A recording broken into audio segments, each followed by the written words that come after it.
What if the person you trust most is actually using the art of war to strategically undermine your reality? Psychological manipulation is not always loud. It does not always look like conflict or control. Sometimes, it looks like someone crying at exactly the right moment. Someone sharing a vulnerability that just happens to neutralize your concern. Someone who always seems to need you most right when you are about to leave. Today, we expose the subtle moves happening inside human relationships that allow you to identify and neutralize toxic influence before the first strike ever lands.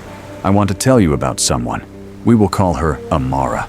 Amara was sharp, driven, the kind of person who had her life quietly figured out. Good job, close friendships, a clear sense of who she was. Then she met someone, and over the next 2 years, something strange happened. Not dramatically, not all at once, but slowly, the way a tide pulls sand. She became someone she did not recognize. She stopped trusting her own memory. She apologized constantly for things she was not sure she had done. She lost 2 close friendships because somehow, every time she tried to maintain them, a crisis would erupt at home that needed her full attention. She started asking permission for things she used to just do. By the time she sat across from a therapist and tried to explain what had happened, she could not point to a single incident.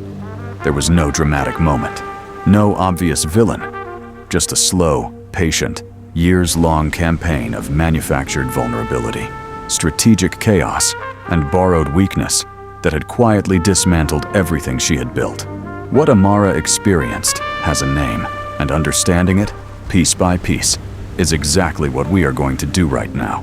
Sun Tzu wrote that the supreme art of war is to subdue the enemy without fighting. That is the key phrase, without fighting. Because the moment there is open conflict, you know you are in a battle. You can defend yourself. You can leave. The manipulator's greatest advantage is that you never get that signal. The battle begins and ends in the spaces you were never watching. Here is how it actually works. Here are the 4 moves. Move 1: false vulnerability, the disarming move. The first move is almost always this one, because it is the most elegant. Someone shares something painful about themselves, something that makes you lower your guard and open your heart. And it works, because empathy is not a flaw. It is one of the best things about you. But there is a difference between someone sharing genuine vulnerability and someone using it as a tool. Genuine vulnerability costs the person something. Manufactured vulnerability is always timed perfectly, arrives whenever accountability gets close, and somehow always redirects the conversation back to their pain, never yours. With Amara, it started with his childhood. Every time she raised a concern, a memory surfaced. Every time she needed something, a wound reopened. After a while, she stopped raising concerns entirely. That was the point. Move 2. Manufactured chaos. The confusion. Once your empathy is secured, the next move is confusion. Small inconsistencies in stories. Plans that change without explanation. Emotional weather that shifts without warning. So you spend your energy trying to read the room instead of thinking clearly about what is actually happening. Sun Tzu called it creating disorder in the enemy's ranks. In a relationship, it looks like never quite being able to pin down a conversation. The topic shifts. Your words get reframed. You walk away from arguments unsure what they were even about, only certain that somehow you were wrong. Amara told her therapist that she had started keeping a journal just to confirm her own memory. She needed proof that her version of events had actually happened. That is not a personality quirk. That is the direct result of a sustained campaign to make her distrust herself. Move 3. Cutting you off. The isolation move. In warfare, you cut off resources before a direct assault. In relationships, those resources are the people who might reflect your reality back to you clearly. Friends, family, anyone who knew you before. The isolation rarely happens with a demand. It happens with a comment. She never really seemed to like me. I just feel like he brings out a different side of you.